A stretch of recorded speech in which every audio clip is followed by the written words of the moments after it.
Today's the 5th day of October 2018, and we just moved the breeding goats and sheep flock.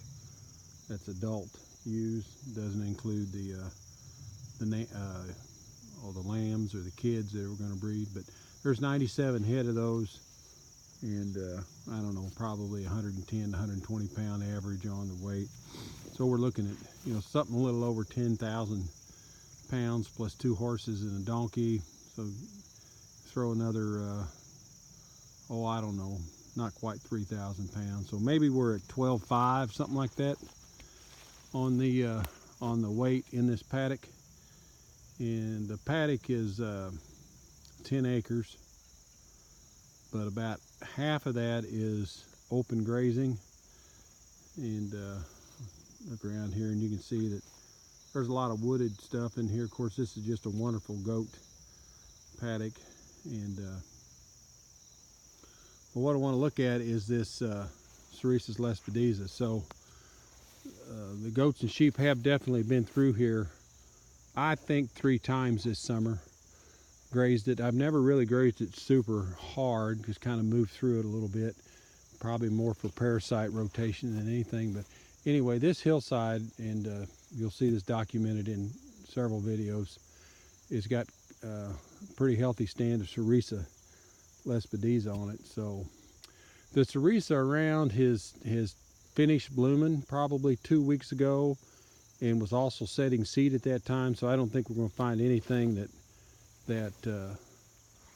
is actually still blooming. But it seems to me like that is really when the goats and sheep like it. Now you can increase stock density, no doubt, and tighten them down around it. If I would put up an electric netting and we could target graze it, and they'd go right after it. But put them into where they actually have some preferential selection on grass, then they're going to stay away from it somewhat. But this time of the year, post flowering and seeding, they really go after it. And so we just want to get down and look at it here. So I don't have any good healthy stands. I've got some on the other side of the fence. It's a little ways to walk over there, but if you've got some on your farm, you know exactly what it's like. So you can see that they've not completely stripped the leaves. I'm moving them out of here today. I plan to be gone for 3 weeks, and the fence is a little sketchy in one spot, so I didn't want anything out while I was gone.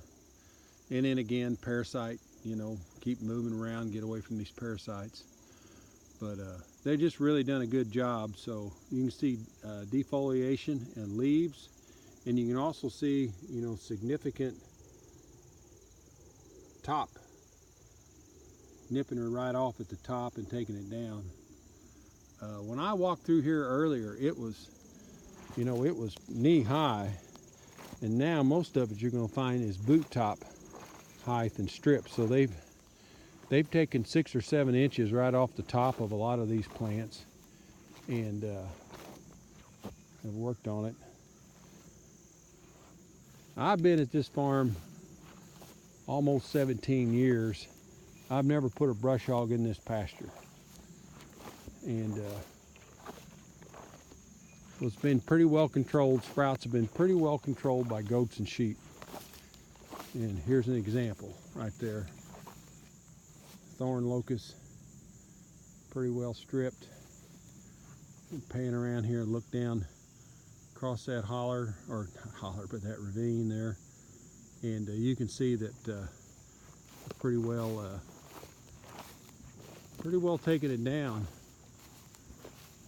And 3 years like this and that'll be gone. Now that's not to say that if we have time this winter, we'll probably come in here for about an hour and we'll take these out, and we'll probably put a little tort on the stump.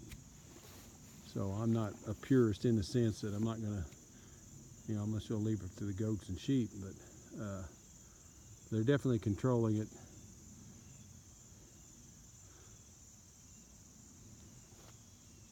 Well, anyway, and the other thing I think we can observe is there's still a lot of grass down in here. in between these plants. So you know, there's some fescue that still grows. I don't think that's the case in everybody's stands of Sericea. They've been so thick. But there's an 8-acre remnant CRP just north of my house or south of my house, and I want to really get on that, but there's no fencing on it, so I've got to figure that out. We'll walk down here, take another look at multiflora rose.